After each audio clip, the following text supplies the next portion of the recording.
What up, though? This is Shawn B, hosting the Vibe House Entertainment Podcast. And today, I am extremely glad to be in the building with my fellow Jewels of Detroit brother, my JLD brother, Rio the Great. Yes, sir. Rio the Great, the one the girls love, the haters love to hate. JLD's on, Highland Park's on, man. Dog, I just said, you just made me say I need to get me some one-liners, like some sweet-ass shit to say. That's the coldest shit ever. Man, you just cool, man. You got all the lines. The man. one the haters love and ladies love to hate. No, I said it wrong. The one the ladies love And the haters love to hate. Extra emphasis on the hate, man. When you start saying that, bro? Man, probably like high school. I ain't gonna lie, I've been saying that for a long time. It's just way synonymous. before I was a rapper. So you just been on that? Yep. Real talk, real spill. I feel like I was destined to be a rapper. I just got busy doing other stuff like college and working and shit. Type shit. Now, Rio, man, we got a lot in common, bro. Just off the top of my head. Like, off the top, Cass Tech graduates. Yep. JLD, Jewels of Detroit. Yep. Both artists. Both Aquarius, man. Birthdays coming up. Yep, both Aquarius. They put in work in the realm of politics, Democratic Party type stuff. Absolutely. With that being said, man, it's an honor to chop it up with somebody I got so much in common with, man. Man, it's an honor to be here on the Vibe House Show, man. It's a vibe, you know what I'm saying? Yeah, man. We've been having some good convos lately, so we're about to have another one. Oh, yeah. So, Rio, man, a lot of people know you out here these days, especially for music and being a rapper. You know what I'm saying? But low to the earth, man, people, when they see you and they see your collection of work, the things you involved in, the people you making music with, stuff like that, you would think you've been out here rapping 10 years. But you ain't even been out here rapping that long, bro. Like, how long you been rapping? I started rapping, I said like 2020. So I'm going into like my fourth year, legit. Like my fourth year right now. With that being said, you done did a lot within this presidential term. You know what I'm saying? Like, your 4 years was crazy. Yeah. Tell us a little bit about your journey when it comes to, you know, just getting out here in the realm of hip hop in Detroit. Man. And Highland Park, with all due respect. I feel like with the music, it gave me a platform that I was like longing for. You know what I'm saying? Like the music helped me get involved into the politics. You know what I'm saying? It helped me get involved with my community. How so? Before I felt like I just didn't really have, like I said, a platform or something. It was just like I go and do stuff. I wanted to do stuff, but it was just like I don't know. You know what I'm saying? Yeah. But it didn't always just feel like a good fit or a natural fit. It was I feel like you need to, I don't know, it's kind of hard to explain. Like, I feel like I didn't have, like, no title. It's just like, who is this guy? You know what I'm saying? Like, what credentials do you have? Like, you know what I'm saying? No, that's real. Not saying that rapping is credentials or anything, but like I said, the music gave me a platform. Now people know how to reach out to me. You know what I'm saying? Yeah. Before it was just like, I don't know. I felt like I was just doing stuff. Like, I was just working jobs, you know what I'm saying? And I can definitely relate to that, bro. Like, in a sense, I did music and put out a couple of songs, like, in college and stuff like that. Mm-hmm. But I never really identified as a rapper. But it wasn't until I started doing public speaking and motivational speaking where it felt like I had something that was like my own, something I could stand on and say, this is what I'm doing. Yeah. You know? And that matters because it gives you the confidence to, as you say, walk into rooms and just be able to stand on something and say what you're doing, identify something. Something to build on. Mm-hmm. You do. You know what I'm saying? You're going in there saying, I'm X, Y, and Z, and this is what I'm trying to accomplish or what I'm trying to do. So how did you go from just starting to put your music out there to performing halftime for the Pistons and stuff like that? Like, how did you go from that to that in such a short amount of time? Man, just working for real. Like, when I started doing music, I knew that was something that I could give 110%. And you know what I'm saying? It's going to be up to me. You know what I'm saying? Ain't nobody or nothing going to stop me from doing 110% of what I think I'm capable of. So I just hit the ground running, man. Head first, doing everything that I thought I was supposed to do. You feel me? Which was like, what did you feel like at first? Like, I know I gotta do this. Like, I know I gotta shoot a video. Just that type of stuff, shooting videos, just recording. I just knew I wanted to record. I knew I wasn't the best rapper. I knew, well, I ain't gonna say I knew I wasn't the best rapper, but at the time going into it, I knew that the first couple songs that I was making wasn't gonna be the best songs that I ever made. You know? Do you remember your first song? Oh yeah, oh yeah. My first song, it's called "I Can't Help It." It's on. It's actually on like my second project. It's the last song on my second project. The first song I ever recorded. It's out. Um, What does it mean to you? Like, do you hear it and just reflect like, damn? Man, all my songs is like a painting or art. I was just talking to shout out to Paige, but I was just talking to her about this yesterday. And it's just like each song you take me back to a different time, a different point. You know what I'm saying? Like whether that song is about, you know what I'm saying, about that, it's just like I can still remember that time, the energy that was going into like. That's the beauty of music, bro. Yeah. You hear a certain song and it's nostalgia. It can put you right back in that mind frame, that state. You can think about how the weather was when you first was listening to that song. It's like a personal diary. You know what I'm saying? Like I can go back and listen to certain songs. Like I remember a show when I was dealing with such and such, or just whatever it is. So. And it's also beautiful to see the growth. You know, like you made that first song, you look back and see, you know, the growth within yourself. But then tell us how you went from making that first song that you made to doing a song with Rio, the young OG. Man, just working. Literally just working. So. And free Rio, by the way. Free Rio, man.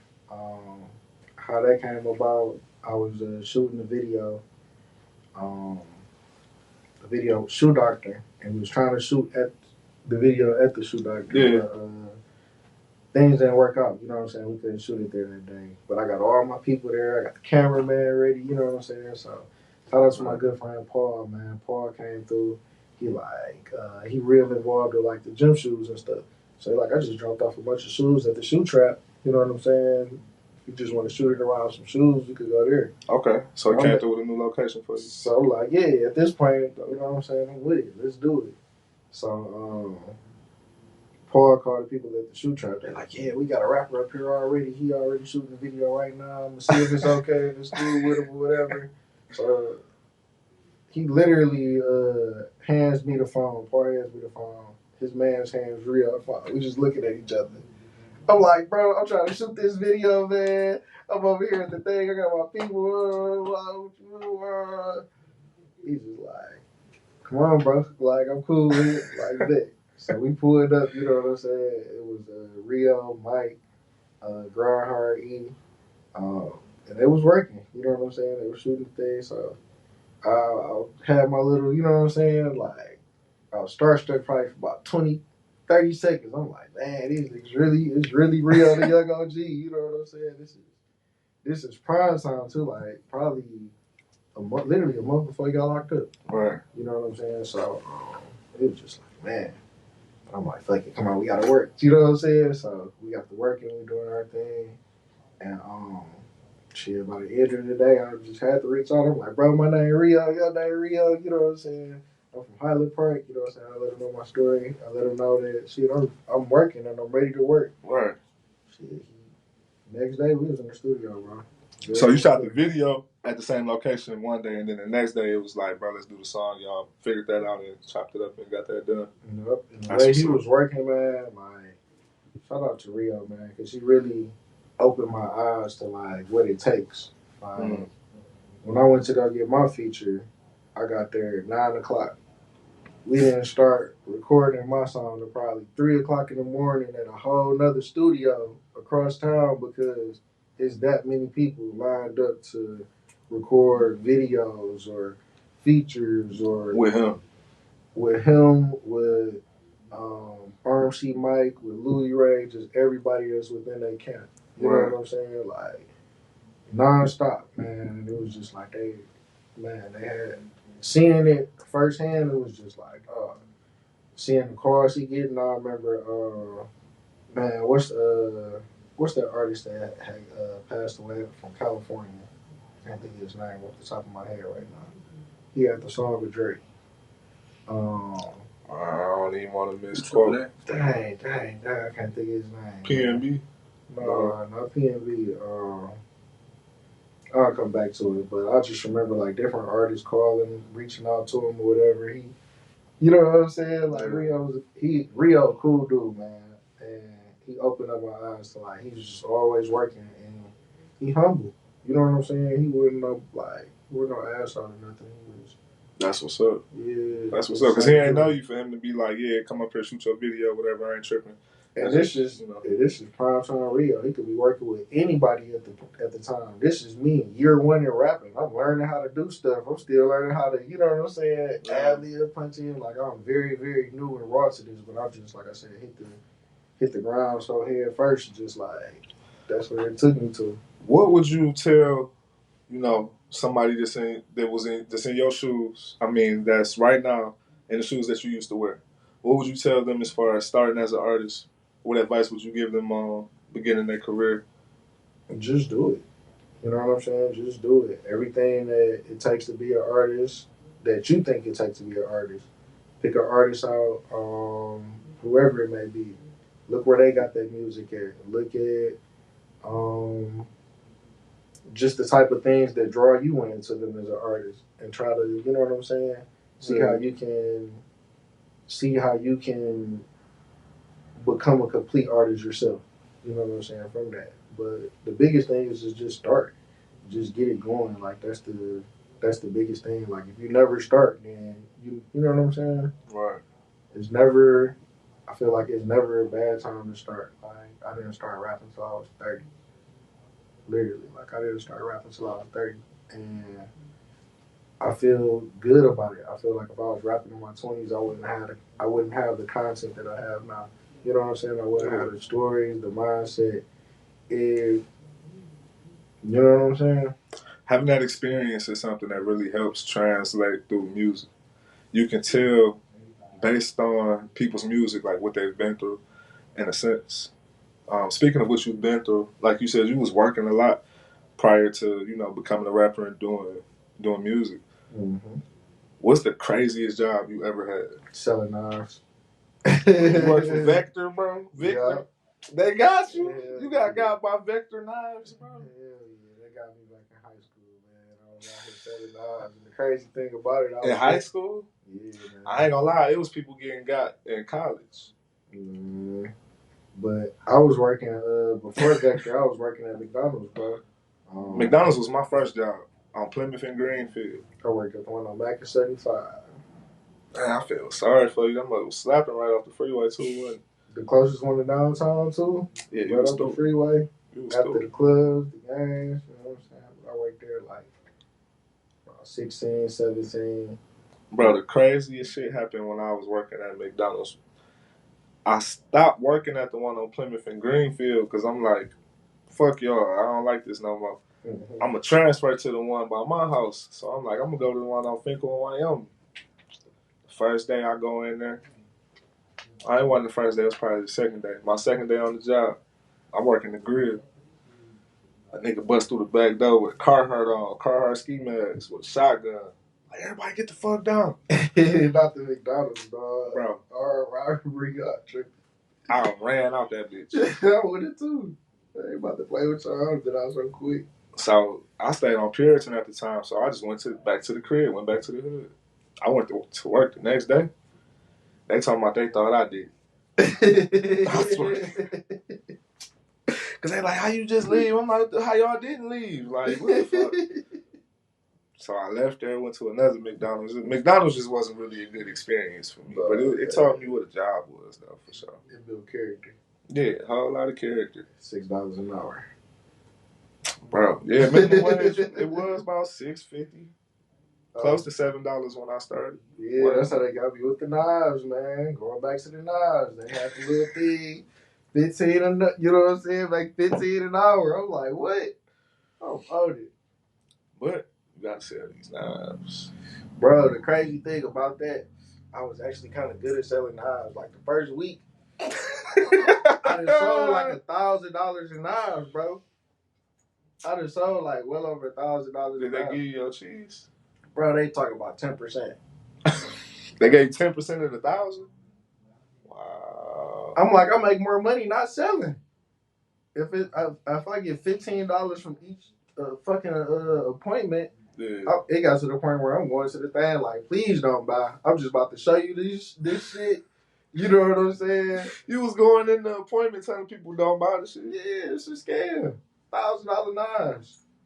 People like, they some good knives, though, after the demonstration, still buying. I'm like, fuck, I'm just a good salesman. All right, cool. That might be the wildest shit. But yeah, man, then they fired me. They talk about you over here scamming. How you was scamming?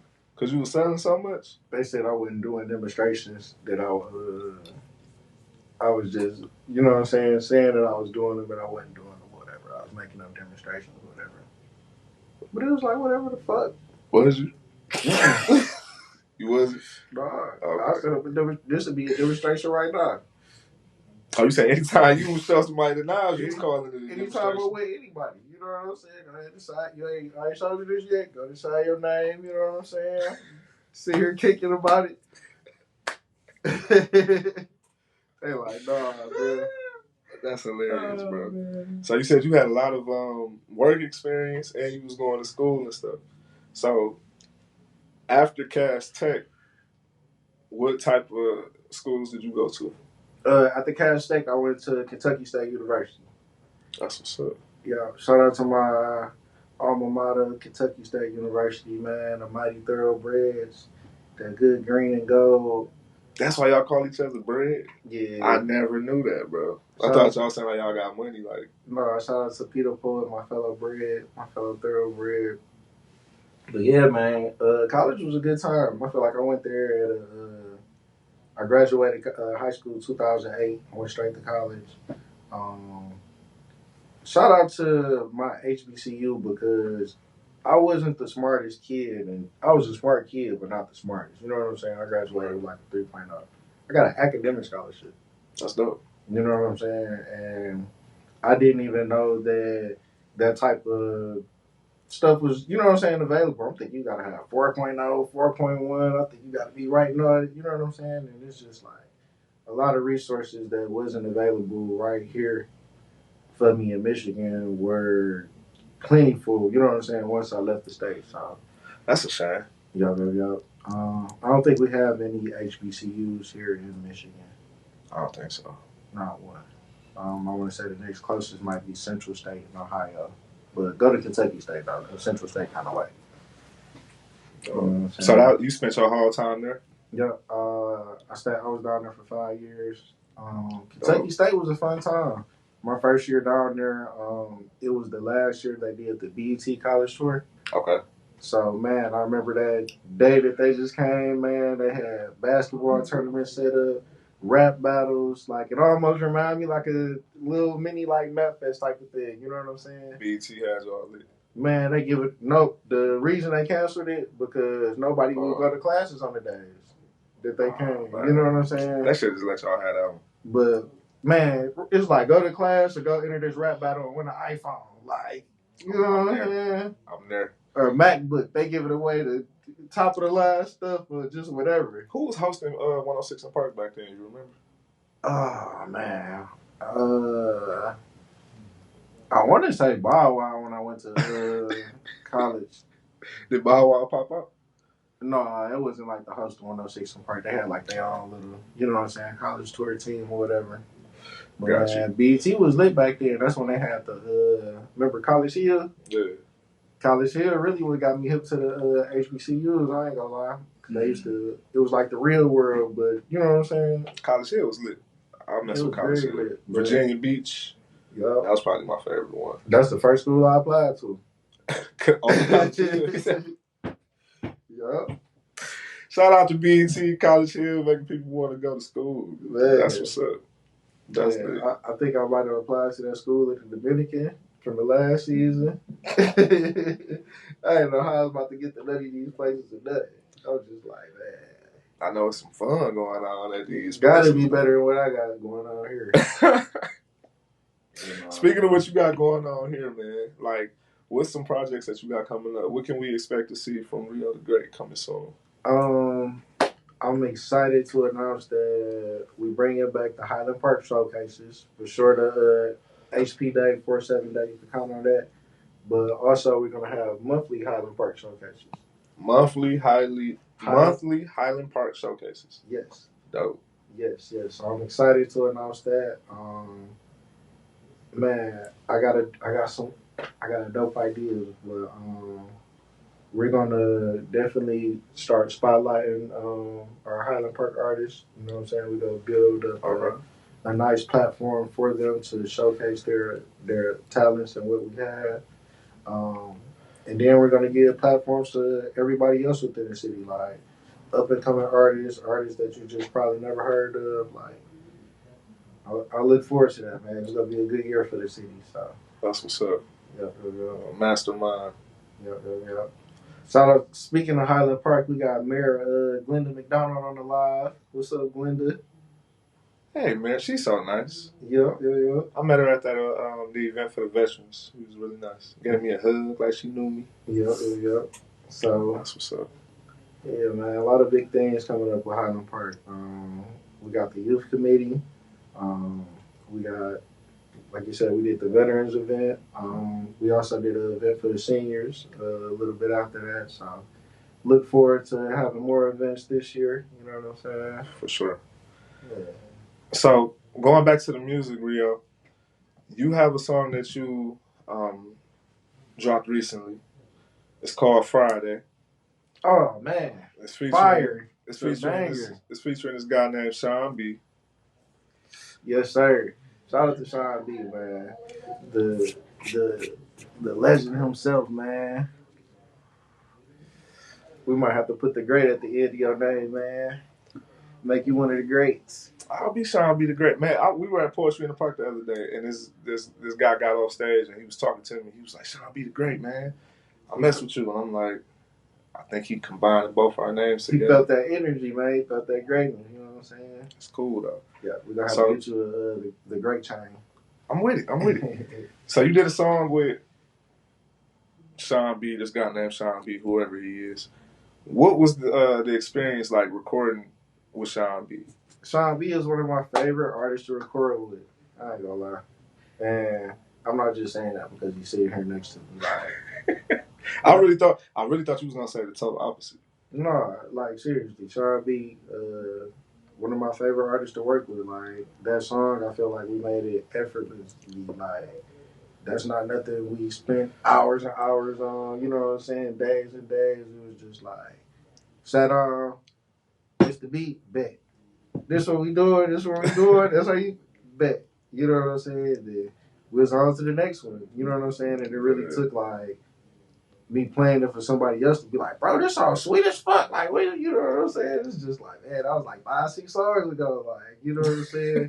But that's what I said. Like, Shawn B is one of my favorite artists to work with because that's a great song and it came so easy. You know what I'm saying? Like, bro, I appreciate that. And most times at this point within my artistry, that pushes a lot of artists away. Mm-hmm. So, for example, the same way you played that beat, and I'm like, oh, come on, let's go. Boom, let's go back and forth, boom, let's go. And we doing it. That can push some people away, like, bro, I don't want to move that fast. Like, hold on, bro, think about it. Or it can really turn some people off. Yeah. But everybody work different. You know what I'm saying? So everybody you find somebody where you got that chemistry, shit, run with that shit. Like, you know what I'm saying? Don't look for that in somebody else. Like, yeah. The main reason I'm like that though, you gotta blame Maserati Ken. I was a person who used to be in the studio with my phone all the time. And I'm in the studio with him making music, and he younger than me. So he used to be cussing me out. You an old nigga. Old nigga, put your phone down. Because he don't write shit. Like, if it's artists out there, if they below the age, I say 27, 26, they don't write. They ain't even wrote a rap ever. Mm-hmm. So he one of them. So he in the studio cussing me out, telling me I'm moving too slow. So I start taking it personally. Yeah. You know what I'm saying? Like, who the fuck is you talking to, Kenneth? I start getting mad at him. You know what I'm saying? But Shout out to Maserati Ken. Yeah, shout out to Maserati Ken, bro, because it helped me just be able to move faster. And then when I got to the point that I was working with him so much moving faster, that's just the only way I was doing it at that point. You know? So that's the beauty in artistry, man. Make music with your friends, work with your friends, work with your friends, work with your friends. Work with your friends. Support your friends. Collaboration is key. You know what I'm saying? Collaboration over competition is essential. We got to start working with each other to strengthen ourselves. That's the only way we gonna do it. As soon as we get out that mentality, like I gotta be the sweetest person, I gotta do this, I gotta do this, and we start thinking about we instead of I, the acceleration gonna happen faster. You know what I'm saying? Mm-hmm. Rio, last but not least, before we get up out of here, bro, if I'm not mistaken, don't you got a single out? Is it Starless Son? Oh yeah. Am I saying it right? Yeah. Starless Son. Shout out to my mom, man. Now, if I'm not mistaken, don't you have another song? Remember at the family event that you had and you performed that one song? Is that the same song? Yeah, I performed Starless Son. Okay. Now, that song, you did a lot of performances with that song and some intimate moments with family and just chose to share it with the world. And I thought it was dope. Share it with us on social media and stuff like that. Tell us about the song, the title, and how it came about and what it means to you, bro. Man, I'm a family guy. Like, I'm close to my mom, my grandmother, my dad, you know what I'm saying? Everybody from the youngest to the oldest, from the closest to the farthest, to the ones I see every day, to the ones I see on occasion. Like, I love my family, you know what I'm saying?